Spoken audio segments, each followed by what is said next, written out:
भारत के अंदर वर्तमान में जो नेता बैठा है ना उसको शेर बोलते हैं, जिसका नाम नरेंद्र दामोदर दास मोदी है।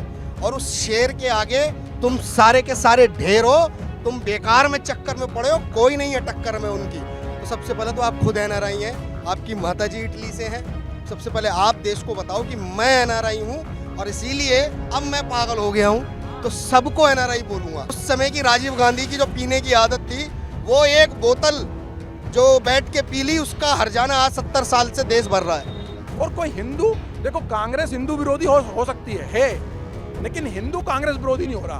पता नहीं क्यों नहीं हो रहा भाई। दिया भाई साहब, मैं कह रहा हूँ मोदी के नाम से तो परचंट वोट पड़ते ही पड़ते थे। मैं कह रहा हूँ योगी के नाम पे आंख मीच करके हमारे माता बहनें बेलन लेके खड़ी होगी। बेलन है अंदर किसको वोट देकर आ रहा है? एक एक माता बहनें और मुस्लिम समाज की बहन बेटियां और माताएं, हमारी आंटियां, हमारी बूढ़ी बुजुर्ग मुस्लिम समाज की तो वो सारी चिमटा लेके खड़ी होगी कि अगर योगी का बटन नहीं दबाया तो पिछवाड़े तुम्हारे लाल करके चिमटा डाल के घुमा देंगे। फिर निकले दो शेर लड़के, जिसने अतीक को सटाक कर दिया, सटाक और फटाक कर दिया, तो उन्होंने न्याय दिलाया है।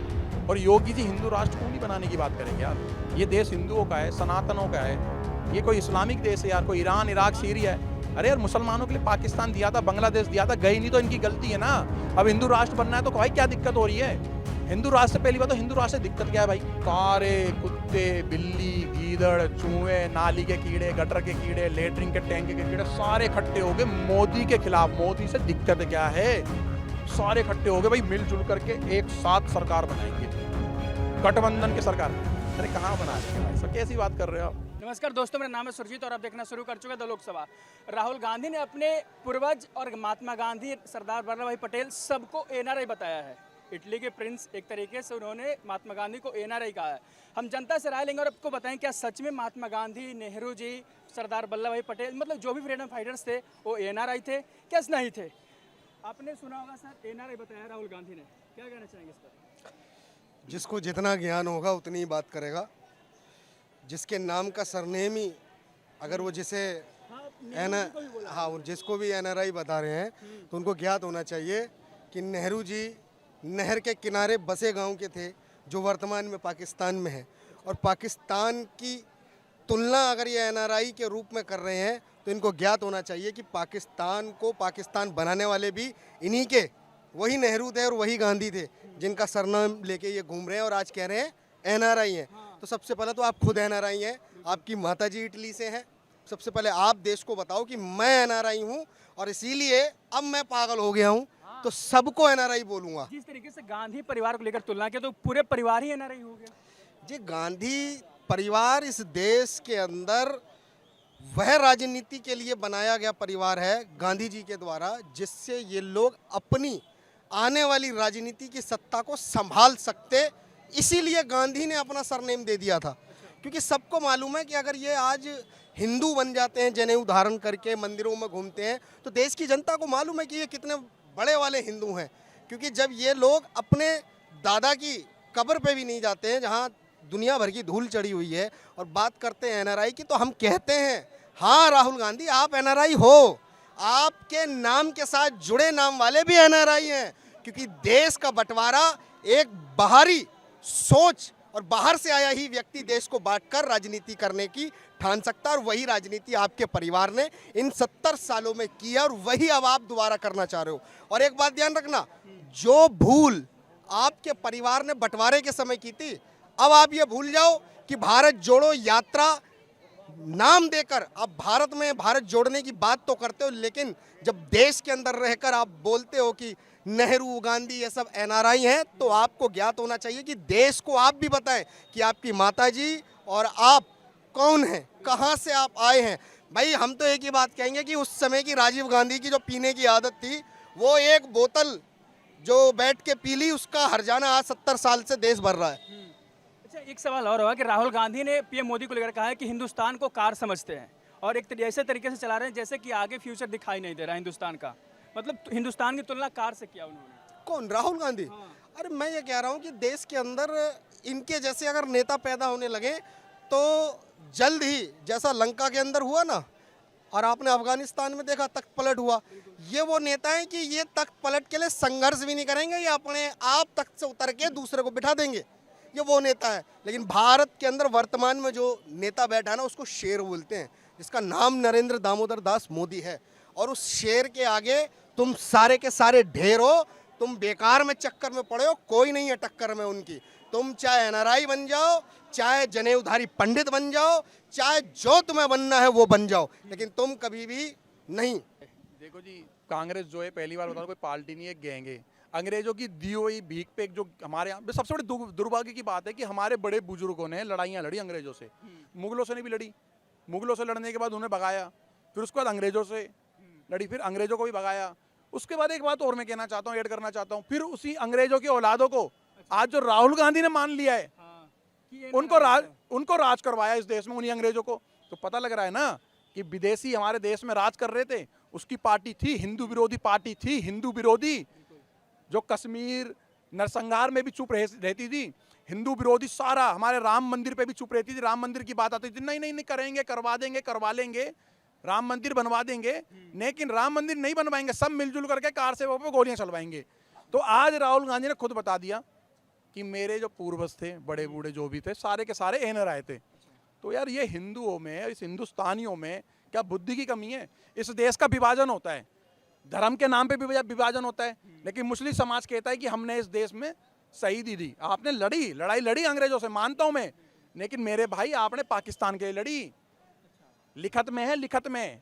और उस लिखत को आप और मैं कहीं जाकर के वहां हटा नहीं सकते कि धर्म के नाम पे इस देश का टुकड़ा कर देगा। फिर ये लोग देश में रह गए, ठीक है, फिर एक पार्टी भी रह गई, इनकी ही पार्टी रह गई जिन्होंने पाकिस्तान बनवाया मिलजुल करके। फिर एक कांग्रेस पार्टी पाकिस्तान बनाने वाली हमारे देश में राज करी इतने साल, तो उसने इस देश का 25% गजवाए हिंद कर दिया। और कोई हिंदू, देखो कांग्रेस हिंदू विरोधी हो सकती है, लेकिन हिंदू कांग्रेस विरोधी नहीं हो रहा। पता नहीं क्यों नहीं हो रहा भाई। अरे भाई क्यों नहीं हो रहे तुम लोग? तुम्हारे राम मंदिर वो नहीं बनने दे रहे, ठीक है जी, तुम्हारे मंदिरों से टैक्स ले लेकर के उन्होंने इस देश को क्या कर दिया। आज उस पर हम बात तो उठा रहे 2014 के बाद। मोदी जी ने बोला है ना कि चलो देखते हैं भाई, अगर मंदिरों का टैक्स अगर माफ करा जाएगा तो उस पर भी हम लोग माफी की तरफ जाएंगे, छोड़ देंगे भाई मंदिरों को। भाई हिंदुओं का पैसा है वो, हमारी कॉलोनियों में, गलियों में, मोहल्ले में, इलाके में, स्टेटों में हमारे मंदिर टूटे फूटे पड़े हुए हैं। उन बड़े बड़े मंदिरों पर जहाँ पर हम करोड़ों अरबों रुपए, मिलियन करोड़ रुपए चढ़ा रहे हैं, उनसे मांगेंगे करवाओ निर्माण, जैसे ये मस्जिद वाले करवाते हैं। इस देश के अंदर सेकुलर शब्द को ऐड करा गया और हिंदुओं ने मान लिया। इस देश के अंदर क्या कहते हैं, एक वक्फ बोर्ड के नाम का एक कानून बनाया गया, हिंदुओं ने मान लिया। मतलब ये हिंदू विरोधी पार्टी भी बनाएंगे, और वो जो हिंदू अगेंस्ट, हिंदू के खिलाफ जो कानून नियम बनाएंगे उसको भी मानेंगे। लेकिन समझना क्यों नहीं चाहते ये लोग? अच्छा, एक सवाल मेरा हो कि जिस तरीके से ट्रेन हादसा हुआ, उस पर राहुल गांधी तो विदेश में है, आधी से ज़्यादा कांग्रेस पार्टी के नेता विदेश में हैं, और रेल मंत्री से इस्तीफा मांग रहे हैं। भैया विदेशी तो विदेश में ही रहेंगे, ये इटली की औलाद है, यहाँ हमारे देश में वो अतिथि देवो भव, ज़्यादा समय रह गए, वो बात एक अलग है कि हमारे देश में जब बाहर से लोग आते हैं ना, तो अतिथि देवो भव, वो ज़्यादा समय रह गए, कुछ ज़्यादा समय रह गए, उनको यहाँ से भेजने का भी काम होगा अभी भाई साहब। और देखो ये कह रहे हैं, देखो अब इस पर भी देखो रोटियां सेक रहे हैं, जैसे जंतर मंतर पे पहलवान बेचारों कुछ पता ही नहीं था उन लोगों को कि क्या चल रहा है वहाँ पर, बाहर आकर के धुआं ही कुछ ना कुछ सब अनाप शनाप बोने जा रहे, ठीक है जी, रोटी सेक रहे हैं। अब जाकर के ट्रेन हादसा हुआ है, वहाँ पर लोगों की माता बहनें, बहन बेटियाँ सब लोग पहुँच रहे हैं। नजफगढ़ से भी हम लोगों ने कल हमने भी एक अंकल जी को भेजा है कि आपके बेटा, उसके आधार कार्ड हमने नजफगढ़ में व्हाट्सअप करें। नजफगढ़ के हिंदू आर्मी सेना ने उसके घर पहुंची है, फिर उन पर देखो बड़ी दुर्भाग्य की बात है कि उनके घर पे जब पहुंचे ना कि तुम्हारा बेटा वहाँ पर पड़ा, तुम्हारे बेटे की बॉडी, सबसे बड़ी दुर्भाग्य की बात बताता हूँ, उनके पास पैसा नहीं था भाई। और कोई नेता, कोई IAS, कोई IPS, कोई कमिश्नर, कोई DCP, कोई जज, कोई मंत्री, कोई नहीं आ रहा तुम्हारे घर पे। लोगों ने समाज भी एक बड़ी चीज़ होती है ना, समाज भी तो प्रधान होता है। समाज ने पैसा इकट्ठा करके दिया, बाय रोड उसको भेजा, वहाँ पर बाय रोड भेजा भाई साहब। अब वो अपने बच्चे को वहाँ पर जाकर ढूंढेगा, और वहाँ से हम लोग देख रहे हैं अपने लोग, अपनी परिवार के, अपने घर की ना बच्चों की बॉडी और अपने बड़े बूढ़ों की बॉडी नहीं पहचान पा रहे लोग बात। राहुल गांधी कह रहे हैं कि PM मोदी देश का फ्यूचर बर्बाद कर रहे हैं, आगे का नहीं सोच के, जबकि पीछे कहीं खराब करने में लगे। चलो अगर ऐसा लग रहा है उन्हें, अगर हम आज इंडिया से बाहर जा रहे हैं तो इतना मान सम्मान हो रहा है, देश को 5वें नंबर पे लिया है, अगर उन्हें ये लग रहा है कि देश को 5वें नंबर पे लाने के बाद इस देश को बर्बाद कर रहे हैं, तो भैया ठीक है, फ्यूचर खराब कर रहे हैं, तो ठीक है भैया, ऐसा फ्यूचर और 20 साल तक और होने दो। इस देश को गजवाए हिंद से अगर मोदी जी उसको बचा रहे हैं तो और होने दो। इस देश में जो धरोहर है, जो कब्जा करी हुई धरोहर हैं, कब्जा करी हुई धरोहर है, जो मदरसे, मंदिर, मस्जिद इन्होंने बना रखी है, अगर उससे वो उसको आज़ाद करवा रहे हैं तो ऐसा होने दो भाई, ऐसा ही चाहिए हमें। इतने साल तक हमें इन अंग्रेजों की पार्टियां जो रहती ना, इस देश को खत्म करने वाली पार्टी, देश को कमजोर करने वाली पार्टी, वो नहीं चाहिए थी। आज दूसरे देश के प्रधानमंत्री, हमारे देश के प्रधानमंत्री के सामने सामने मतलब ये ऐसा नहीं कह रहा हूँ कि वो झुका, को डर के मारे झुका, नहीं, मान सम्मान, आपके काम से आपका सम्मान हो रहा है। अगर आप मेरे से छोटे हो, अगर कोई मेरे से छोटा और वो उसने बड़ा काम करा, उसने तारीफ काबिल काम करा, तो उसके पैर हम भी छुएंगे भाई।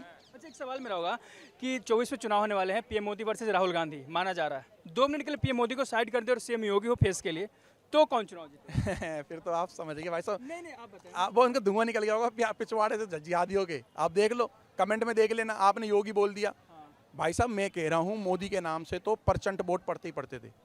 मैं कह रहा हूँ योगी के नाम पे आंखें मीच करके हमारे माता बहनें बेलन लेके खड़ी होगी। बेलन है, अंदर किसको वोट देकर आ रहा है, एक एक माता बहनें और मुस्लिम समाज की बहन बेटियां और माताएं, हमारी आंटियां, हमारी बूढ़ी बुजुर्ग मुस्लिम समाज की तो बहुत सारी चिमटा लेके खड़ी होगी कि अगर योगी का बटन नहीं दबाया तो पिछवाड़े तुम्हारे लाल करके चिमटा डाल के घुमा देंगे। इतना इतना इतना लोगों को प्यार है, केवल महिला को इतना योगी जी से प्यार है। क्यों भाई? वो इसलिए प्यार है, योगी जी अच्छा काम कर रहे हैं। आज मुस्लिम समाज के बच्चे जो बिगड़ रहे थे, जो दारूबाज बन रहे थे, चरस गांजा स्मैक ड्रग्स हीरोइन ले रहे थे, बर्बाद हो रहे थे, गैंगस्टर बन रहे थे, आज वो थोड़ा सा डर और भय से, कहते हैं ना प्रिंसिपल तगड़ा आ गया, तो उससे थोड़ा सा अच्छे रास्ते पे चलने लगे। तो आज लग रहा है कि हमारे बच्चे सीधा घर से बाहर जा रहे हैं, मुस्लिम समाज के सीधा आ रहे हैं, कोई गलत काम नहीं कर रहा। अगर टेढ़ा आएंगे तो पता है बिल्डोजर भी आ जाएगा पीछे पीछे। अभी मुख्तार अंसारी को सजा दी गई है, रोने लगे थे बेचारे। अरे वो साला एक नंबर का गंदा आदमी मुख्तार अंसारी, कितने लोगों की उसने आत्माएं सताई है। ये तो देखो, ये देखो सुनो, गिफ्ट की बात नहीं है, ये ऊपर की एक कृपा होती है। देखो योगी मोदी जी चीते लाए, तो चीतों पे जिस कुछ कंट्रियों ने चीते गिफ्ट करें, खरीदा नहीं है। 1 रुपया यार, 1 रुपये से जिन्होंने किसी कंट्री से चीते लिए हैं, जिसके पुख्ता सबूत है, ये चीते अब इस बर्थडे पे इन्होंने इतना, ये देखो कोई बड़ी बात नहीं है ये कि उसको उम्र कैद हुई है, उसको फांसी होनी चाहिए थी। लेकिन ये राम जी की कृपा है, ठीक है जी, उनके भेजे हुए दूत ही हैं मोदी जी और योगी जी, ठीक है जी, कि जो उनको जन्मदिन वाले ही दिन उसको सजा हो गई। बहुत अच्छी बात है कि धार्मिक विशेष के कारण ऐसा। कुछ लोग तो वो देखो जी, कुछ कहते हैं ना, देखो सुनो, जब मेरे देश का सिस्टम खराब हो जाता, मेरे देश का संविधान जो मुख्तार है वो कौन था, अतीक जैसा, जिस बंदे पे 100 से ज़्यादा FIR दर्ज थी और किसी पे सजा ही नहीं हो रही थी, ऐसे ऐसे एक्ट लगे हुए थे जिस पे सदा प्रावधान है कि सजा ही होनी है, उस पर जमानत भी नहीं है, नॉन बेलेबल ऑर्डर, लेकिन उसमें भी बंदा बाहर घूम रहा था। लेकिन मेरा देश का कानून, न्यायालय, संविधान उसको सजा दे ही नहीं पा रहा था। तो देखो इसी देश के संविधान, जिस देश के संविधान लोग मानते हैं, उसी बीच में से जनता में से 2 शेर निकले, और नहीं 2 शेर निकले, 2 शेर लड़के जिसने अतीक को सटाक कर दिया, सटाक और फटाक कर दिया, उन्होंने न्याय दिलाया है। उन लोगों को जिस साथ रेप कर रखे थे, उसके बेटे ने रेप कर रखे थे, रेप करने के बाद कोर्ट में गवाही देने के लिए नहीं पहुंच पाते थे। सोचो कितना तगड़ा हमारे देश का उस टाइम यूपी का। योगी जी पे आता हूँ, उन पर आरोप लगता है कि धार्मिक बातें ज़्यादा करते हैं, हिंदू राष्ट्र बनाने के बाद मुस्लिमों के खिलाफ करने वाली बात ज़्यादा करते हैं, तो इसलिए थोड़ा सा विवाद में रहता है। नहीं देखो सुनो मेरी बात, अगर हिंदू राष्ट्र की अगर बात कर रहे हैं योगी जी, और मुस्लिमों के खिलाफ मुस्लिमों के खिलाफ जब तक कौन सा बयान दिया, कौन सा उन्होंने बोला कि मुस्लिमों को भगाऊंगा मैं यहाँ से? जो सजा दे रहे, इस पर बात भाई ये कोई बात है यार, ये गलत बात है। अखिलेश यादव रोटी सेक रहा है, मुस्लिम वोट बैंक की तैयारी कर रहे हैं वो लोग फिर दोबारा से, लेकिन मुसलमान जागरूक हो चुका है, मुसलमान समझदार हो चुका है कि हमें हमारा मुर्गा और हमारा चतुर्मुर्ग यही बनाते थे अखिलेश। अब इनके झांसे में मुसलमान भी नहीं आने वाला भाई साहब। हाँ कोई फतवे वाले मुसलमान वो जा करके आर्गूमेंट करें, जाके घर जा करके बोलना चालू करें कि नहीं, ऐसा है मेरे भाई, जो सत्य है ना, तुम्हारे कुरान में भी लिखा है, कुरान शरीफ में भी लिखा है, सत्य पे चलो, सत्य पे, जो सच है सच पे बात होनी चाहिए। और योगी जी हिंदू राष्ट्र क्यों नहीं बनाने की बात करेंगे यार? ये देश हिंदुओं का है, सनातनों का है, ये कोई इस्लामिक देश है यार, कोई ईरान इराक सीरिया है। अरे यार मुसलमानों के लिए पाकिस्तान दिया था, बांग्लादेश दिया था, गई नहीं तो इनकी गलती है ना। अब हिंदू राष्ट्र बनना है तो भाई क्या दिक्कत हो रही है? हिंदु राष्ट्र से पहली बात तो हिंदू राष्ट्र से दिक्कत क्या है भाई, बताओ? बोलते तो हैं कि संविधान के खिलाफ जाना पड़ेगा। क्या? अरे अच्छा जी, सेकुलर शब्द ऐड कर सकते हो, वक्त वोट से ऐड कर सकते हो, फलाना ढिगाना ऐड कर सकते हो, हिंदू विरोधी सारे एक्ट ऐड कर सकते हो, लेकिन संविधान के अंदर हिंदू राष्ट्र ऐड नहीं हो सकता। ये कौन सा भैया, उनके पास कौन सी जादू की छड़ी है? संशोधन देखो, संविधान में भी कितनी बार संशोधन हो चुका है। जैसे जैसे हमारा देश बड़ा हो रहा है, जैसे ये समझ लो कि मेरे बच्चे बड़े हो रहे हैं, उनके कपड़े बड़े हो रहे हैं, वो बड़े हो रहे हैं धीरे धीरे। आज साइकिल मांग रहे हैं, कल कार मांगेंगे, परसों फिर बोलेंगे पापा हवाई। समय के हिसाब से भारत बड़ा हो रहा है, दुनिया की बोलो पृथ्वी पे सबसे बड़ी आबादी भारत देश के अंदर रहती है, तो संविधान के अंदर थोड़ा सा तो चेंज होना चाहिए। अच्छा, थोड़ा सा स्टाइल भी चेंज होता है सबका, भाई कोई बंदा नॉर्मल कीपैड लेता है, फिर थोड़ा सा महंगा फोन लेता है, समय के हिसाब से सब कुछ चेंज होता है, लेकिन समय के हिसाब से थोड़ी बहुत तो संविधान में भी चेंजिंग आनी चाहिए। समय के साथ पूरा विपक्ष एकजुट हो रहा है 24 चुनाव से पहले। सारे कुत्ते, बिल्ली, गीदड़, चूहे, नाली के कीड़े, गटर के कीड़े, लेटरिन के टैंक के कीड़े सारे इकट्ठे हो गए मोदी के खिलाफ। मोदी से दिक्कत क्या है, सारे इकट्ठे हो गए भाई, मिलजुल करके एक साथ सरकार बनाएंगे, गठबंधन की सरकार। अरे कहाँ बना लेंगे भाई साहब, कैसी बात कर रहे हो आप, मतलब ही नहीं है, पॉसिबल ही नहीं है, इम्पॉसिबल है।